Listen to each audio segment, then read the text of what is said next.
एक 22 साल का मैथ्स ग्रेजुएट पूरे साल की मेहनत के बाद अपने शहर गुना से बस में चढ़कर भोपाल एग्ज़ाम देने के लिए निकलता है।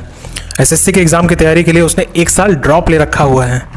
ठीक 10 बजे उसके एग्ज़ाम स्टार्ट होते हैं। पूरे 2 घंटे के पेपर देने के बाद उसे उम्मीद हो जाती है कि वो पहली बार में ही CBT 1 निकाल लेगा। वो खुशी खुशी अपने शहर वापस आता है। घर में न्यूज़ चैनल देखते ही उसके सारे सपने धरे के धरे रह जाते हैं। न्यूज़ में आ रहा था एसएससी का पर्चा पटना सेंटर से लीक हो गया है, पेपर कभी भी कैंसिल हो सकता है। नमस्कार, मैं सुमित तिवारी स्वागत करता हूं आपके अपने चैनल दी ग्लोब जामुन में।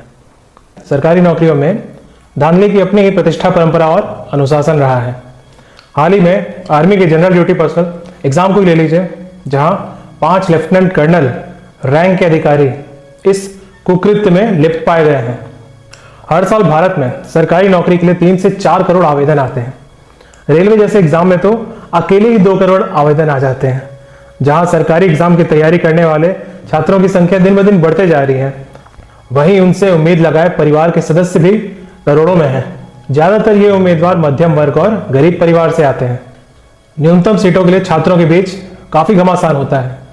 एग्जाम देने के बाद एक बहुत कम संख्या में छात्र ही सेलेक्ट हो पाते हैं। दिन ब दिन एग्जाम में पेपर का लेवल भी बहुत बढ़ता आ रहा है। एक सर्वे के अनुसार पाया गया है कि कट ऑफ ज्यादातर एग्जाम्स का 70% के आसपास ही रहता है और किसी किसी एग्जाम में ये कट ऑफ 90% तक जाता है। भारत में सरकारी नौकरियां 2 तरह से ली जाती हैं। पहला आपकी मेहनत से और दूसरा आपके पिताजी की मेहनत से। आज हम दूसरी तरह से की जाने वाली मेहनत पे बात करेंगे।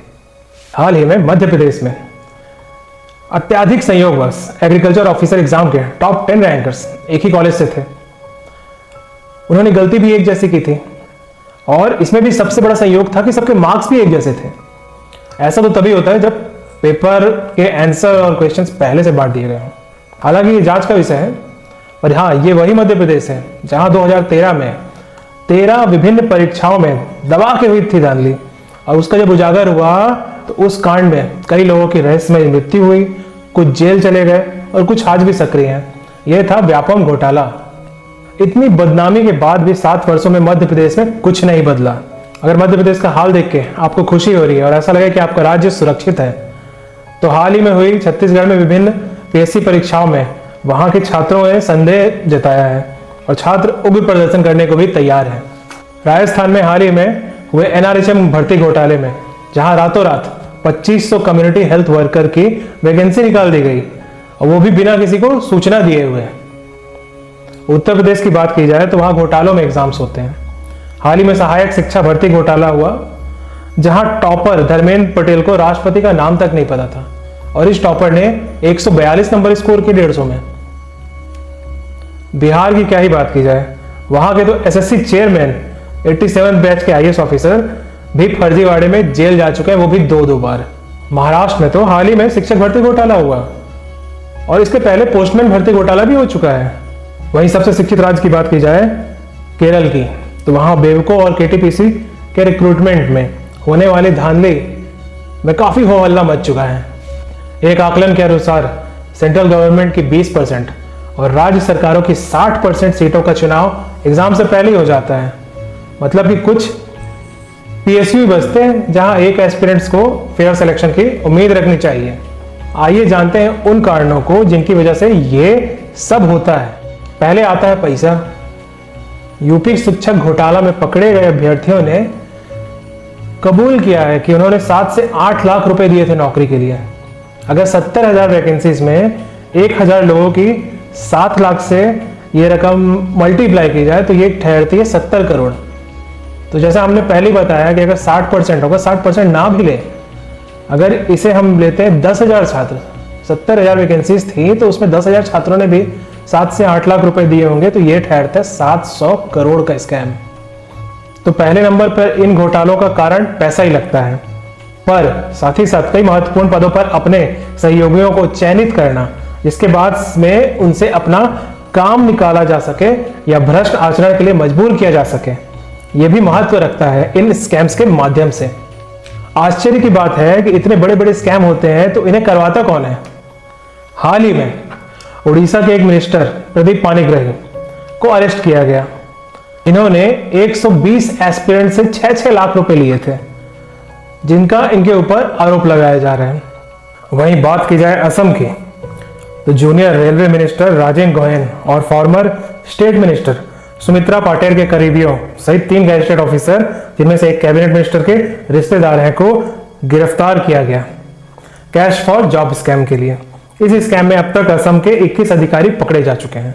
2013 में हुई असम पीएससी के ज्यादातर नियुक्त अधिकारियों को पैसे देकर सीट लेने के आरोप में हिरासत में लिया गया है। इन मंत्रियों के साथ कई बड़े अधिकारियों को भी जेल की हवा खानी पड़ी है। Paper leak, solver system, blank OMR जैसे कई अन्य तरीके इस फर्जीवाड़े को अंजाम दिए जाने में किया जाता है। मतलब दुनिया को दिखाने के लिए तो एग्जाम लिया जा रहा है, पर अंदर ही अंदर सब पहले से निर्धारित होता है। इस व्यवस्था को दूर करने के लिए ही ऑनलाइन एग्जाम की प्रथा शुरू हुई।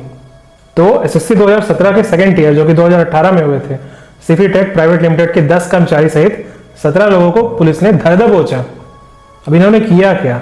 इन्होंने प्रश्न पत्र इस तरह तैयार किए कि जो छात्रों ने पैसे दिए थे उन्हें ही पेपर मिले।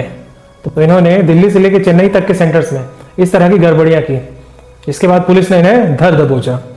तो इस एग्जाम के बाद ही ऑनलाइन एग्जाम पे छात्रों का भरोसा धीरे धीरे उठता चला गया। इसके साथ ही इन्होंने एक डकवर्थ लुईस जैसी ही एक सिस्टम चलाई, जिसे नॉर्मलाइजेशन कहते हैं। इसका शुरू से ही छात्र खुलकर विरोध करते हैं और ये यदा कदा कहीं ना कहीं समीकरण बिगाड़ देता है। इन सब विषयों के बाद भी जब छात्रों से पूछा गया कि सरकारी नौकरी का मोह क्यों नहीं छोड़ते हो तुम, तो काफी रोचक जवाब मिले। किसी ने कहा पकौड़ा तलने की शिक्षा मैथ्स की किताब में ना थी, ना हिस्ट्री की किताब में। बिल्कुल सही बात है। प्राइवेट नौकरियों पर भी भरोसा लोगों का ये कोविड की वजह से चला गया। खुद के उद्यम की बात की जाए तो ऐसा है कि बॉयकॉट चाइना के अभियान के बाद भारत में मोबाइल टेक्नोलॉजी में आज भी चाइनीज कंपनियां ही मौजूद हैं। किसी ने कहा आम आदमी को लोन कहां से मिलेगा? जमीनी स्तर पर करियर स्टेबिलिटी सरकारी नौकरी में ही दिखाई देती है। ऐसा मध्यम वर्ग और गरीब परिवेश के बच्चों की सोच बनी हुई है।